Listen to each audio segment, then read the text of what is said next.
Hey everyone. Hello. All right, guys. How you doing? Hi. So, I mean, I can't. Can we see how many people have appeared? I can. You can. Then you click on comments, we have to see any comments coming in. And that would be good. I guess just as we're chatting or answering questions, if you have any more questions, we can go through a bit of a checklist maybe at the end of the chat. Yep. Sounds good. Yeah, sounds good. So I'll just say hi first, that I'm Ellie and I'm obviously going to be chatting to Ash and Micky. So did you want to start now, or do you think we should wait any longer? No, we started. Yeah, okay, great. So starting off, first of all, I will start with Micky, actually. If you could tell us a bit about yourself and what got you interested in Bigfoot.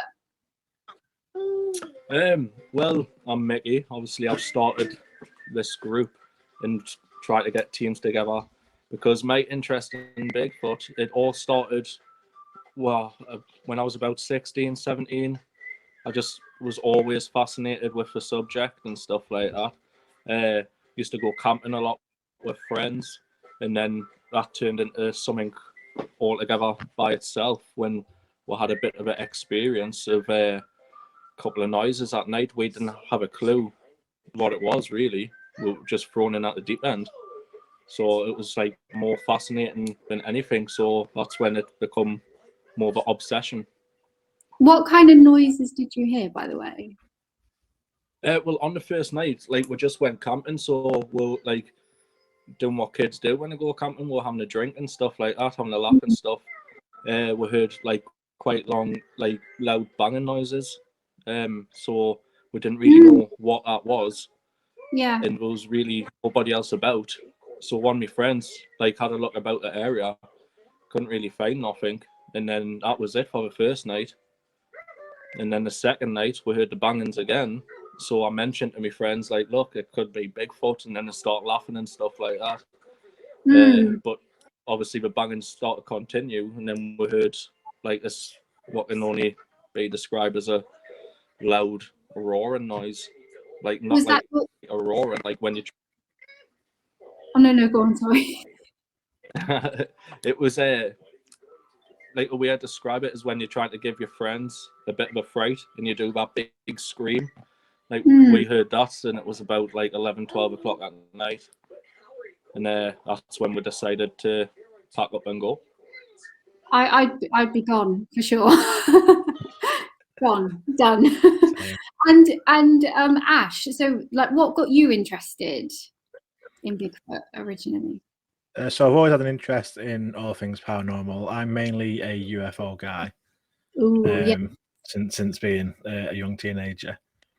But I've always had an interest in the other side, like Bigfoot, cryptids, Loch Ness Monster, ghosts, and everything. And then during the past 12 months, I've been wanting to get more into the investigation side of the paranormal. So going out, doing investigations for Bigfoot, investigations for cryptids, and all the different like ghost hunts and stuff. And then a couple of months ago, I discovered this group, the Bigfoot research team. So I've been basically spending most of my time looking into Bigfoot, researching Bigfoot, and then just getting ready so that when lockdown finishes, we can get out there and get investigating. Right. So Ash, have you had any personal experiences or anything at all in the same way as Micky has? Not with Bigfoot, no. I've had one UFO experience and one ghost experience, but nothing Bigfoot. I've had a big cat sighting, but nothing Bigfoot yet. Where was that? The big cat sighting. Yeah. So I was driving home from work. It was about 4 o'clock on a Sunday morning because I work nights in the casino. So it's about just over 2 years ago now. And so driving home from Manchester towards Warrington. And it's like 4 o'clock in the morning. It's Sunday morning. There's actually no traffic at all. And just ahead on a normal 2-lane road, there's a roundabout, and I could see in front of me a big black animal. He's like bigger than a large dog, but in the shape of a cat. So I was like, what the fuck is that? So I started trying to get faster, trying to get closer to it, because it was like literally just crossing the road. And as it was walking, it was like just walking like saunter like a cat does. And then as it got closer, it just disappeared into the bushes. So I pulled over. So I was like, "What the hell have I just seen?" And I texted my partner, like, just said, like, "Remember this date and time?" Because I just saw something like really weird. Then I went home, slept, sort of forgot about it. And a couple of weeks later, I was talking to someone, and it sort of came up. So I sort of started looking on Google. Then I put in "big cats Warrington," which where I saw it, and loads of stories came up for Birchwood big cat, and it was where I saw mine was where there'd been like 3 or 4 reports in the past of the same very similar things. I was like, "What?" I was literally like, "Oh my god!" That's where I saw mine. So yeah, I just regret because I was thinking about buying a dash cam for like months before this happened. Yeah. Like, if I had a dash cam, I would have captured it like 100%. So literally next day I bought a dash cam and but I've not seen anything since. Get a dash cam, or like the what is it? The Google Rover van. Need like a full 360 cam. Yeah. Be like, I'm not gonna miss. Find this cat. So yeah, I was going to ask that. When I've sort of spoken about Bigfoot to different people, their immediate reaction is like, "Oh, I thought that was only in America, only in the US, because obviously Canada, America, it's a tiny bit bigger than here." So is there a need to research it here in the UK, and where do you think that's sort of come from? Well, there's been sightings all over the world, really. It's not just in America. It's like all like Indonesia, like just everywhere you can think of has got folklore about Sasquatch, Bigfoot. There's even a few sightings of, I can't remember where it is off the top of my head, but they call it the Hobbit because it's only like 3 to 4 foot high, and that's like a Bigfoot creature as well. Oh, really? So like, yeah. I didn't know that. And one of our teammates, Simon, he's actually went over and investigated and like got prints and stuff like that, casted prints. So like the need for the UK is basically there's so many reports coming out of the UK that nobody's looking into. Like, and you've got all these big groups in like America and stuff like that. So I thought, why not start my own? Like, why can't we do it? Like, I believe in it. I've heard something myself. There's other members in the group that's had experiences, and also we're getting like anonymous reports coming in since we've started the group like a month ago. And obviously there's reports. Is that the reason why you started the group? I started the group because I've always been fascinated by it, and I couldn't really find a group like the group I wanted to build. Like I wanted regional teams potted across like the UK, like up in Scotland and Wales and stuff like that. So if we've got any reports coming in from like with email and say somebody was in like Scotland, like would have a Scottish team that would investigate it. Right. And then it's me traveling from like Newcastle all the way up to Scotland by myself. I've got like team members with us. So I wanted like a professional group where people could come to it and just like be relaxed and tell her and know that we're not going to ridicule them and know that like anything they say, we'll keep it anonymous unless they tell what otherwise. Well, that's the biggest thing, and the group is growing like each day. Are you fully staffed like with members, or are you happy the way the team's going, or? Yeah, happy with the teams at the minute. I mean, there's that delay. Yeah, are you looking for more members? Yeah, we're looking for we're looking for team leaders in Scotland. So we need like Northern Scotland and Southern Scotland. We're looking for team leaders in the Southwest as well. North Wales and stuff like that. So we haven't got a full regional teams yet, but we're all looking for them, and I'm quite happy with the teams that we've got at the minute. That's good. What is it that you'd say that makes this whole group different to the? I'm not too familiar with all of the other groups. but would you say it's the regional thing? What do you think makes this one kind of unique? I would say the team members and leaders, like themselves, and also how we go about it. Yeah. Like, we don't just jump into something. Like, if somebody sends me pictures and there's like a dark area and they say like, look, we've got a Bigfoot where you come out, we're not just gonna like travel from like the northwest all the way to the southeast for a picture that might be a Bigfoot. So we want to get to know the eyewitnesses and get to speak to them, see if we can like air them out a bit, see if they're credible. And then obviously, if it is something that's interesting, then we'll send our teams out and speak to the witnesses face to face. And then obviously we'll investigate as well and let the witnesses know what we find. And obviously, if I want to stay anonymous, we can do. That's good, because what I noticed on the website that there is a form that you can fill in, and obviously that's to make any reports. But I guess what I was wondering is like, how do you spot fake reports or fake pictures? How do you know? How could you tell? Well, since like Ash has been doing reports for a very long time and stuff with him having a UFO group, I think he's got the knowledge to like pick out which ones are telling the truth type of thing, and which ones aren't. A lot of it comes down to the person's belief system, and like when it mentions UFO reports, I've been investigating UFO reports and researching it for years, and you can, from reading someone's report, from how they describe what they're seeing. So if, like, for example, a UFO report, if this person fills out a report for me and they're saying that they know this craft came from outer space, they know what they saw was alien, then straight away you're thinking, there's no way you can say that, and you build up a picture of their belief system, and then if they believe that there is aliens, that there's UFOs, and there is Bigfoot, then they're gonna see a picture of a dark tree, and their mind relates it to Bigfoot. So their belief systems, it's all not psychological. It's all the human mind, and it's how it perceives what it's seeing.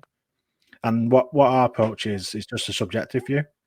So we're a mixture of skeptics and believers, and you go into every investigation with an open mind. And the key to when you're doing these investigations is the first thing you're doing is find out what it isn't. So UFO report, is it a plane? No. Is it a satellite? No. Is it a meteorite? No. So once you know what it isn't, you can then start trying to find out what it is. And that's the same approach for Bigfoot reports. Is it just a dark tree compared to the trees around it? Is it just an owl in a tree? And then what it is. Then once you've ruled out what it isn't, then you start looking like, okay, we could have something here, and this is worthy of further investigation. That's a really good approach, because I guess it's eliminating all these different possibilities that kind of narrows it down. I was going to say, noticed, because of lockdown, people are more on the old Amazon Prime and Netflix, and I thought, oh, there's loads of like, horror films, documentaries, like more to do with Bigfoot. So do you think that like lockdown has sparked people's interest? Because it seems to be growing. I know it's kind of always been there, but it does seem to be growing. Do you think, what impact do you think lockdown has had on that? I think you are right. There is tons on Amazon, like documentaries and I think everything. I think we lost Micky a little bit. Oh yeah, no, we did. Is he back? Is he frozen?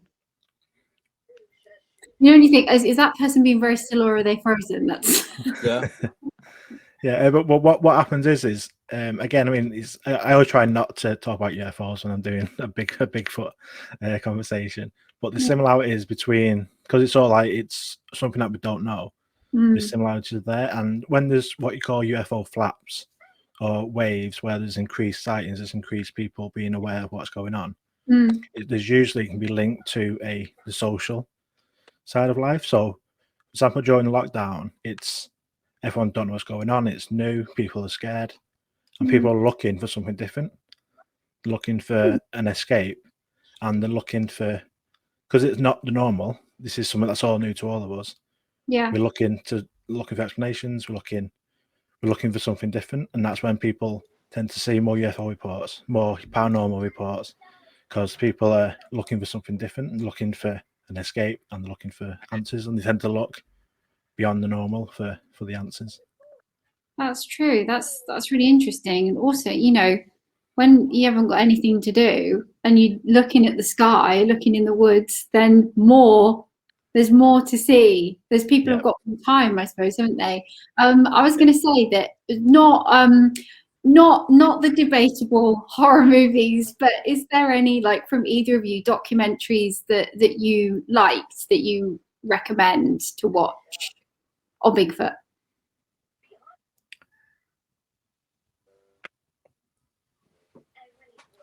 My favourite's On the Trail Of. The series is called On the Trail Of. So it's from a Small Town Monsters. Yeah, sorry. Okay. And so they do different series. So they got On the Trail of Bigfoot, On the Trail of UFOs. But on there, so I'd recommend. They think they got the second series now, On the Trail of Bigfoot. So they have like different series for different parts of the paranormal. But so it's called On the Trail of Bigfoot is one of my favourites. And it's like 8 episodes or something that's in this series. You can binge watch it. Yep, definitely. You need to binge watch television.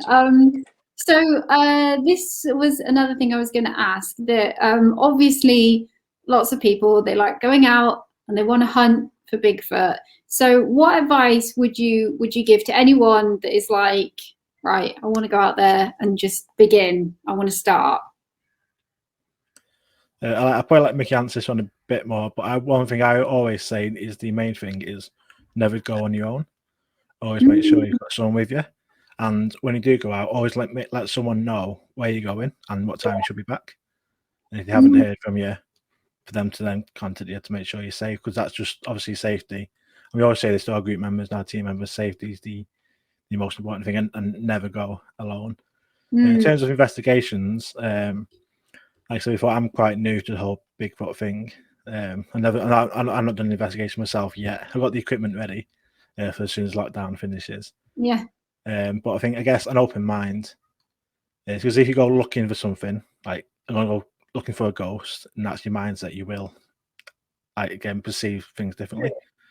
So go with an open mind and just approach things methodically and scientifically, I guess, is the way, with like cameras, with measuring, with identifying tracks, like the stone stick structures are quite common with Bigfoot, like shelters made from big sticks, as trees being bent. So anything, if you find anything like that, just like take pictures, measure them, so you've got records of what you find.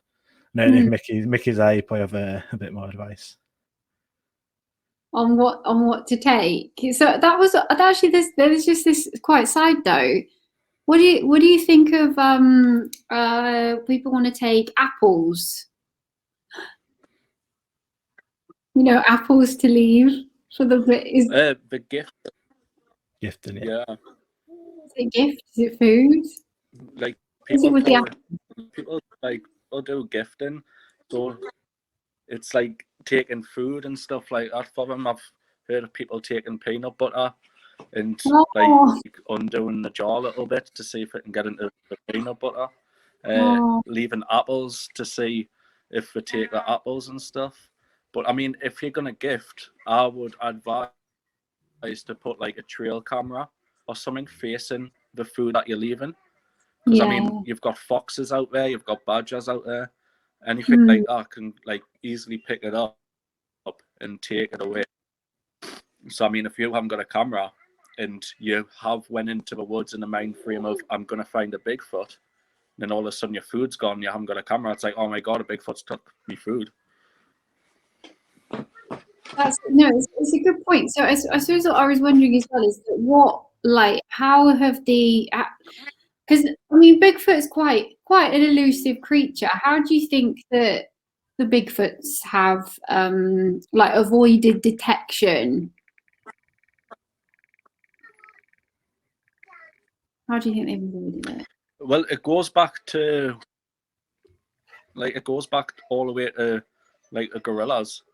Like the gorillas weren't found till about 1900, and I mean those stories of gorillas all back tens of thousands of years. People seeing these hairy men, and then they only just found the men.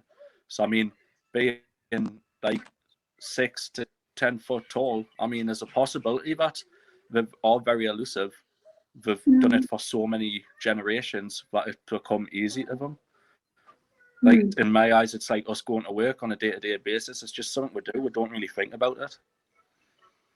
Sure, that's it's a good point. And I guess I was wondering as well that earlier on when you were mentioning about because I mean, I think we've all seen them. I've seen them when I've been into the woods, the kind of bent over tree structures.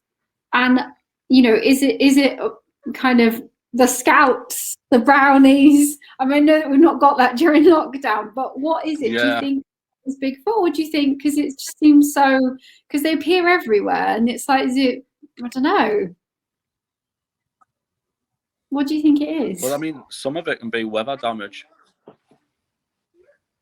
Like, it can Really? be weather damage. I mean, you get people going, like wind, like heavy storms and stuff can bend trees over, snap trees. I mean, you see structures about, like bushcraft structures. That could just be, like that could just be people like practicing survival skills or something like that. I know some scouts do it, and obviously you can go out for walks and stuff during lockdown. So what's stopping people from like doing that?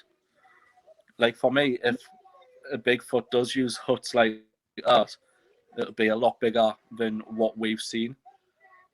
Like there's been reports of Bigfoot's like on all fours and still being like 3 to 4 foot high off the floor. And then you get these like structures like these teepee things, and the open's like 1 foot or 2 foot like high. Like how they're gonna get into that if they're like 3-4 foot on all fours? It's crazy. Some of these structures are so kind of specific. They're sort of like, I mean, some of them I think, God, this should be on Airbnb. This is like amazing. But like I've noticed on the Facebook page when people have posted it's okay for people to post the structures as well, like on the Facebook page, because there was some on there. Yeah, definitely. All Like, part of research. yeah, definitely. It's like with anything paranormal, most of it can be explained. So people posting pictures of like these structures or piles of rocks is another one that people find, like large piles of rocks or some sort of footprint. It's all part of it. So they don't know what it is. It could be something unusual, so they post it. And most of the time it will just be something we can explain. But that's just part of the research. It's like going back to UFOs again. 95% of sightings can be explained, but it's just you got to go through that 95% to find that 5% that you can't explain, and that's what we go for. That's the same with Bigfoot. 95% of the pictures we can explain or can be explained to a probability, but it's that 5% that we're looking for. And you think, oh, we could have something here, and that's what we strive to find. We got to go through the mud to find the grass, I guess is the saying. What do you think that like Bigfoot and UFOs could be linked in any way? Yes, there's in doing my research from all around the world, because there's quite a lot in Australia. Australia's Bigfoot's called the Yowie, and up to 20% of Yowie sightings are accompanied by a UFO event or lights in the sky event, and that's a huge number. And even going back hundreds of years, there's a report from this is in California, some of the Native Americans, and this is probably from about 200 years ago, and they reported seeing, it was written that they saw a moon-shaped craft, or a moon basically described as a moon in the sky, and then 3 ape-like creatures came from the moon into a forest. And so if we're thinking, obviously 200 years ago, there's no airplanes, there's no aircraft. Yeah. They've probably got no sense of trying to explain what they're seeing. So they described it as a moon in the sky. Which there was weird, probably just say a craft or an object in the sky, but they're saying there's a moon in the sky, and these 3 ape-like creatures came from it and came from the sky, and that just sounds like a typical UFO sighting that you describe nowadays. That's crazy. It's just so many. There is so much to all of this stuff. It's just no wonder we need all of these different teams and everyone to check this out. I was going to ask as well. Like, do either of you have like I suppose like a favorite Bigfoot report or kind of story encounter type thing? It's got to be the gimbal. Yeah. I mean, same for you, Mickey. Like, which one? The Patterson gimbal video. Was that the? Could you just familiarize me with what that one was? That's the famous one. The back in the 60s. Oh, with the wall. The one that everyone knows. Yeah. Yeah. Iconic. Yeah, because even to this day, it's not been explained, and people haven't been able to recreate it with suits, with cameras, and this is like obviously technology now. They haven't been able to recreate what was captured in that video. Yeah, and the movement, I can see it's still like in great. I actually haven't seen it for ages, but I can still picture it in my head. Like, because even to fake that is incredibly difficult, I imagine. What year was that in that happened? I think it was the 60s, 66. No, 67 in my head. I'm not sure. None of us were around. I assume. Yeah, I was just going to ask that because lockdown has halted so many of these investigations, what's the first investigation that you want to do when restrictions are more lifted? Is there anything you have on your list?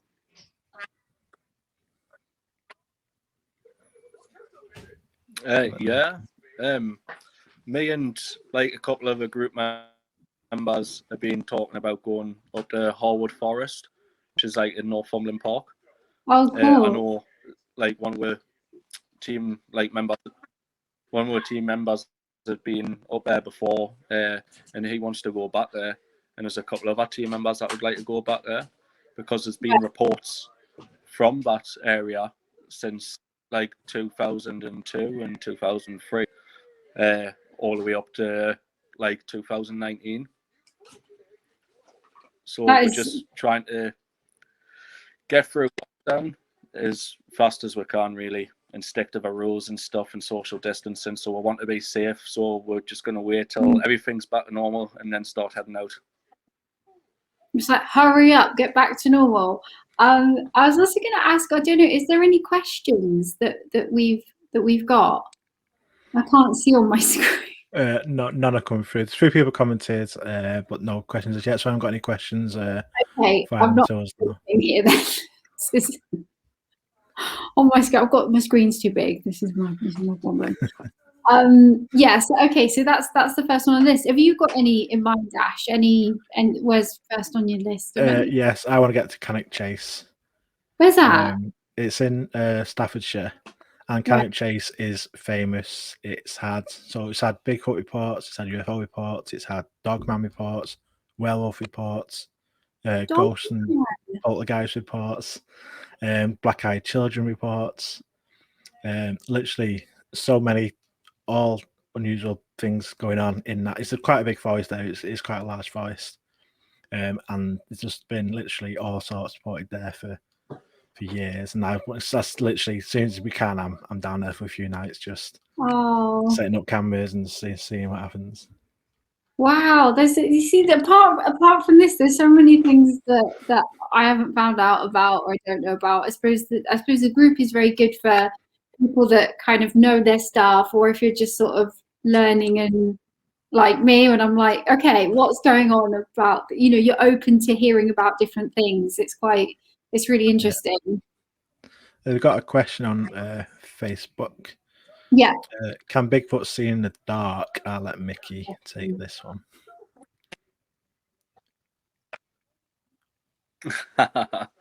Yeah, obviously with Bigfoot's they're meant to be nocturnal, so every other nocturnal animal has the ability to see in the dark.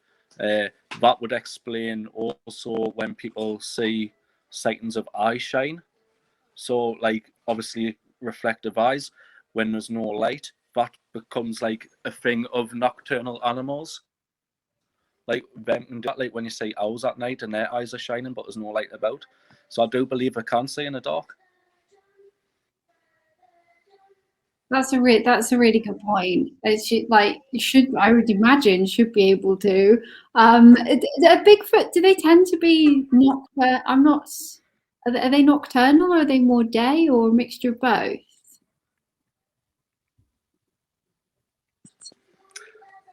Well, they are more nocturnal, but also there's been reports of people seeing them during the day and stuff, which could go back to a thing in the Bigfoot community where they call certain Sasquatches sentinels, like day watchers. And what the day watchers do is them watch over the sleeping Bigfoots. So, like when they sleep during the day watchers watch out. And if you get too near the ones that's when people are reported seeing a Bigfoot during the day crossing the road. They make themselves like known to the person who's getting too close to the sleeping ones.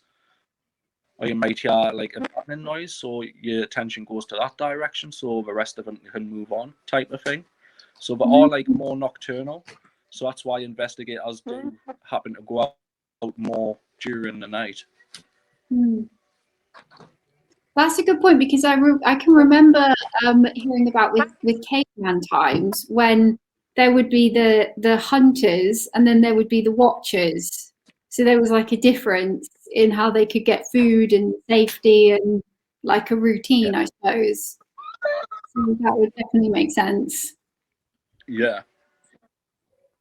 Another question come through. Do they attack humans?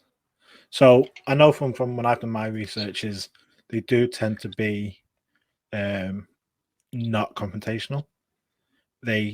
There's very few reports of actually being attacked or threatened. It tends to be like Micky said, it's if they're protecting their family, they just want you to leave the area. So it's more to from the reports that more to scare you off or to lead you away from where the family or maybe young ones are. But there's been very few reports of actual Bigfoot attacks. I believe the Yowie in Australia does seem to be more aggressive.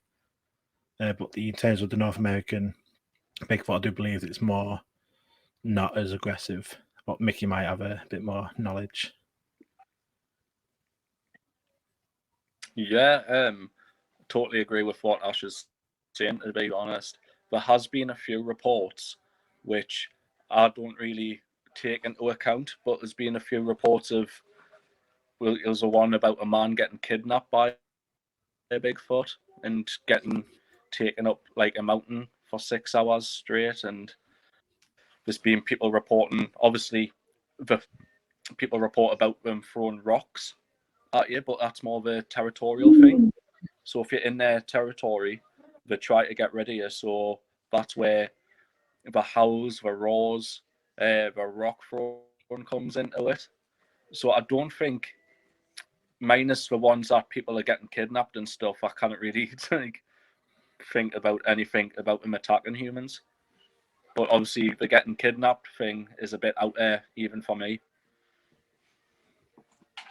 Yeah, but I haven't heard of that one. So it's just another thing, isn't it? Another part of, I suppose, if people sort of have that I suppose if you're going out to try and find one, because the main thing is that you think, could I get attacked? So I suppose that's like what Ash was saying about just making sure that you're with somebody. Yeah.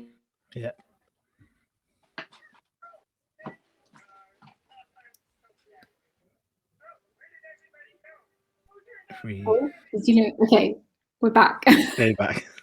Just race. So I did have another. Was there anything to kind of to add to this, like whether it's about the website or the group itself? That was what I was going to ask. Yeah, I mean, obviously we've got the website up. We're looking for team members and team leaders, and there's applications on the website, and that'll go straight to our email.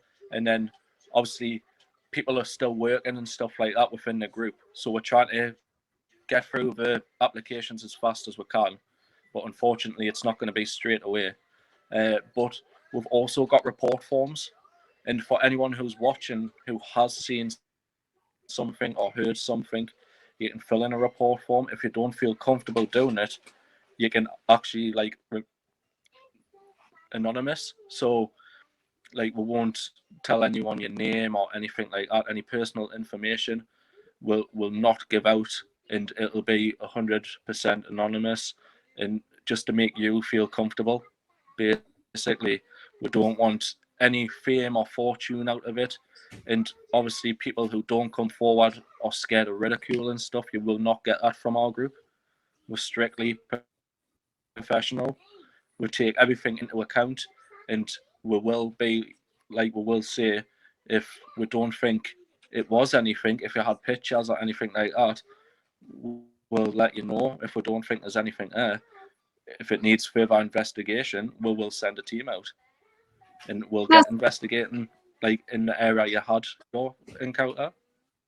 It's really reassuring to know that these things are anonymous, because if people are not sure and they think, do I report it? What, because it's like, where would you even begin? I was also going to ask, what are the list of all of the networks that you're on? So obviously we've got Facebook and you've got the website. Are there other social media platforms? It's all under the same name? Yeah, we've got Instagram and Twitter. Again, Bigfoot Research Team UK or BFRT-UK. As you search that, it should come up. I think there's links on the website as well to all the social media. If anybody wants to just reach out, they can send us a message. We've got a YouTube as well. Again, it's a Bigfoot Research Team UK. And then when we get out to investigations, we're going to be doing videos, putting them onto the YouTube as well, so people can see what we're up to and just keep up to date with us and what we're finding out. That's good. It's ever growing as well, by the looks of it, with all the different groups, because there's a few groups, but great to be part of this one as well. And I think that's it. Was there any other? Because I still can't see on my screen if there was any other questions that we're missing. No, there's no more questions at the minute. No. Okay. Should we leave it there? Yep, that's cool. Yeah. Okay. Yeah, that's fine. Well, thank you so much. There's a few things I've written down that I want to actually look up now that I didn't know. There's a rabbit hole, you won't come out of it if you start digging. That's something to do. Okay, thank you so much, and to everyone that's watching as well. Cheers, everyone. Cheers, Ellie. Thank you. Thank you very much. Thanks for watching.